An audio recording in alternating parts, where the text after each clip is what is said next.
Hi, this is Bill, and this is Propaganda.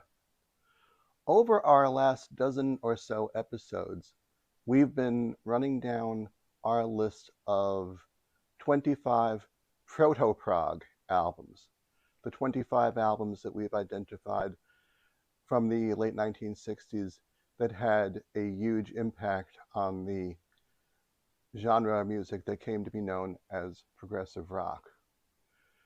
In our first episode in the series, we counted down the full list of 25 albums along with the criteria that we use to select them. If you haven't seen that episode yet, you can check that out at this link. There is a lot of good information in that episode and in the ones we've made since, focusing on various of the albums in detail from 1965, 1966, 67, and 1968. Today's episode covers an album released in the summer of 1968.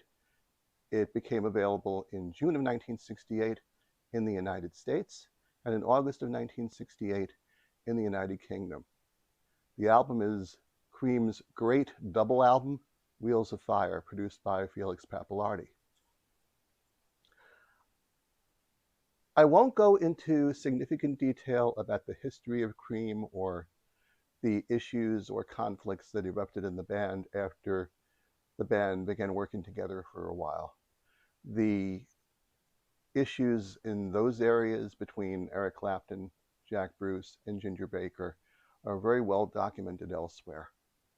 I will give a little bit of background, though, around Wheels of Fire and the music that appears in the album in order to put things in context, however. Cream's first album, Fresh Cream, came out in the United States in late 1966 and did moderately well, reaching number 39 on the Billboard charts, and established them as a band to watch. They hit it big in the United States with their second album, Disraeli Gears, released in December of 1967.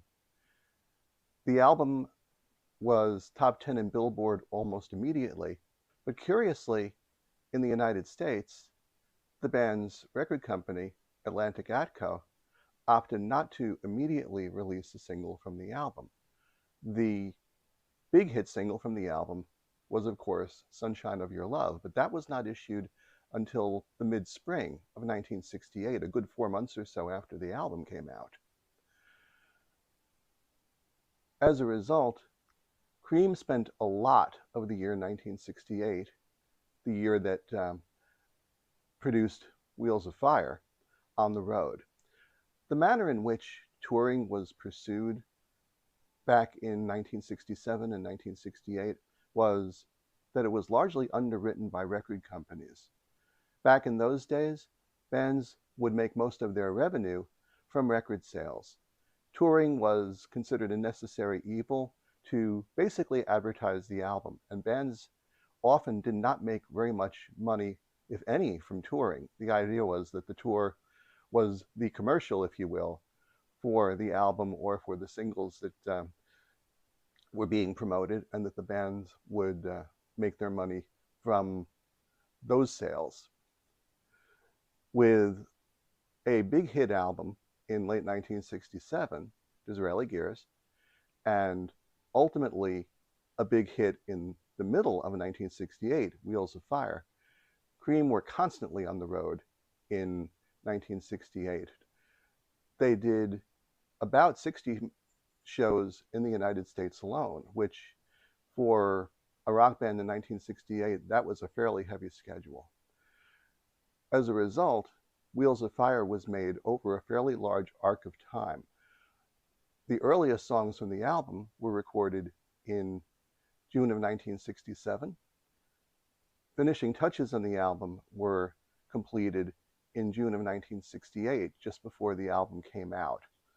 So a lot happened in the course of the making of the album. One source of contention that Cream were dealing with on a fairly regular basis by this time was songwriting, because of the royalties that were associated with songwriting credits on an album. Eric Clapton had not, by the time of Wheels of Fire, really emerged as a songwriter. So the songs that he embraced for Wheels of Fire were two songs from other authors. Sitting on Top of the World, which Clapton was familiar with from a cover of the song that Howlin' Wolf had done for Chess Records, and Born Under a Bad Sign, which Atlantic Records encouraged the Cream to cover following their release of Albert King's album of the same name that was recorded by the Stax Volt label, which were associated with Atlantic at the time. So the bulk of the writing for the new songs fell to Jack Bruce and to Ginger Baker. Ginger Baker wrote 3 songs for the album. Jack Bruce wrote 4. And it's in the writing of those songs where there's a significant amount of progressive rock influence. The Wheels of Fire album opens with White Room, which is, as far as the verses and chorus, very much a blues. In fact, it's to a certain degree borrowed from a blues that Eric Clapton had written for Disraeli Gears, Tales of Brave Ulysses. But interestingly, the song opens with a section in 5/4 time with Jack Bruce and Felix Pappalardi playing cello and viola. This was not territory that most rock bands went into in 1968, and it was very fascinating. Ginger Baker contributed a couple of interesting songs to the mix as well, Passing the Time and Those Were the Days, both written by Baker with his songwriting partner, Mike Taylor. These songs weren't quite at the strange level as White Room was, with the use of exotic instruments or the change in time signature, but they definitely showed a bit of playfulness as far as how they were constructed. Those Were the Days in particular, while it's for the most part in standard 4/4 time, Baker occasionally inserts in the mix measures of just 3 beats instead of the 4 to make it, well, a little bit hard to dance to, shall we say. Jack Bruce, for his part, contributed 2 other rather interesting songs to the album.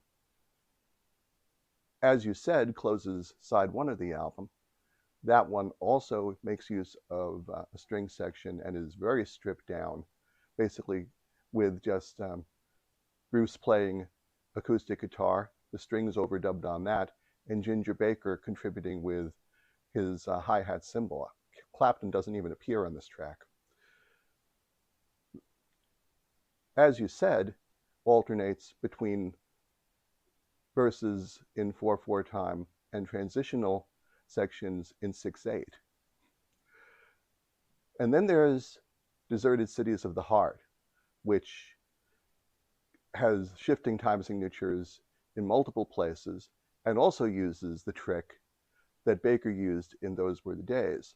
The main verses of Deserted Cities are in 4/4, except for, again, measures that are in 3/4 that are inserted to make it a little bit on the edge as far as its construction was concerned. Other bands really weren't doing very much of this at the time. Shifting time signatures would become a rather regular feature of progressive rock a few years later. But in 1967 and 1968, this didn't happen very often. Wheels of Fire is, of course, a double album. The studio section of the album contains the songs that I just discussed. The live section of the album, which was recorded in March of 1968 at 2 venues in San Francisco, Winterland and the Fillmore West, features Cream on stage in full-out blues mode, or maybe not. And I say it that way because the songs that they played were certainly blues-focused, but the approach that the band took to them was on the unique side. The classic Crossroads begins side 3 of the album, Crossroads recorded at Winterland, is of course the Robert Johnson standard that Eric Clapton made enough modification to, also entering into the mix pieces of another Robert Johnson song, Traveling Riverside Blues, and made it one of Cream's signature songs.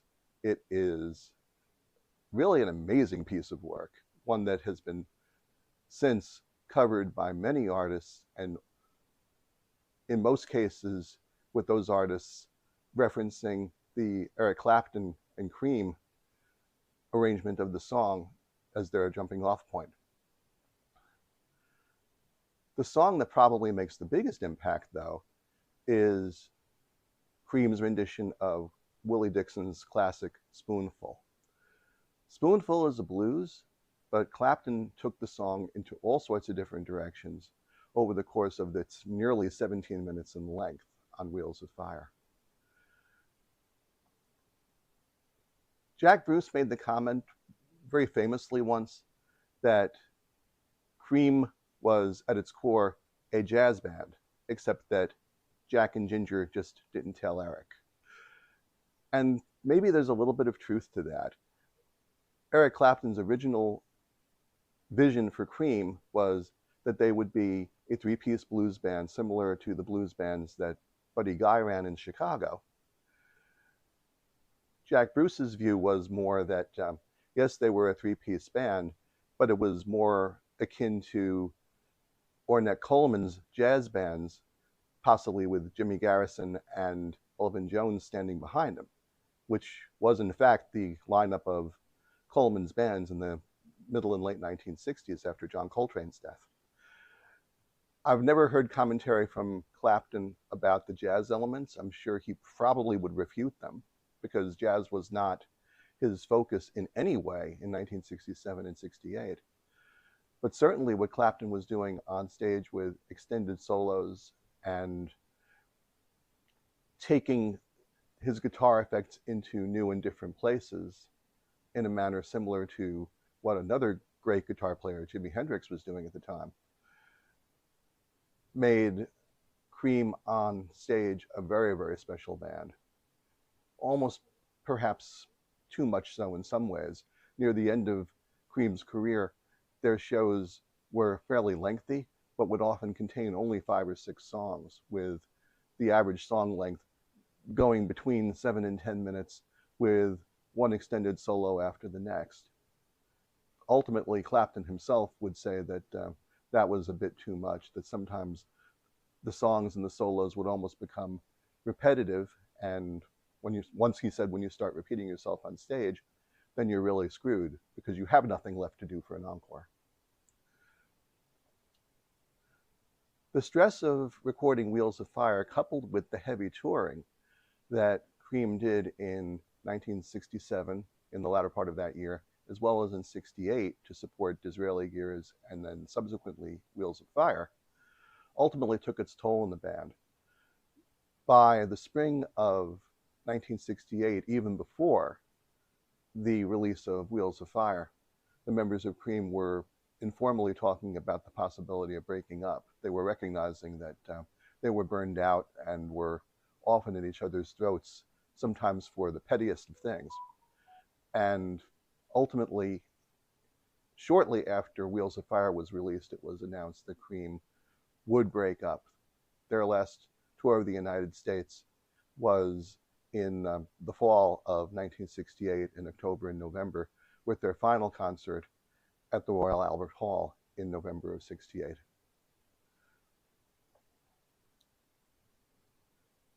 Prog rock fans obviously don't usually think about Cream as being a progressive rock band, but they certainly were an influence. Very few other bands were tinkering with odd time signatures or shifting time signatures in 1968. Ultimately, some would. In particular, the Beatles very famously did a bit of this on their self-titled double album in the latter part of the year. The Beatles' White Album in particular features the Beatles in this mode on John Lennon's tune, Happiness is a Warm Gun. And of course, Eric Clapton participated in those sessions as well, with George Harrison on While My Guitar Gently Weeps. Clapton's being friendly with Harrison might very well have inspired the Beatles in some ways. In any event, though, by virtue of Cream's popularity and the fact that Wheels of Fire was a huge seller, people became exposed to these types of techniques being used in popular music. And one can argue as a result that Cream helped to pave the way for being acceptable for these techniques and tricks, if you will, being used in musical composition for popular music. Anyway, that's it for this episode. Thanks for joining us. We hope you enjoyed it. If you did, by all means, please let us know in the comments and by hitting like for the episode. And please subscribe to the channel. There's plenty of additional content in this series that we think you'll enjoy, and quite a few more episodes to come to complete this series in the weeks ahead. Also in the comments, please let us know what other subjects in the world of progressive rock you'd like to see us cover here.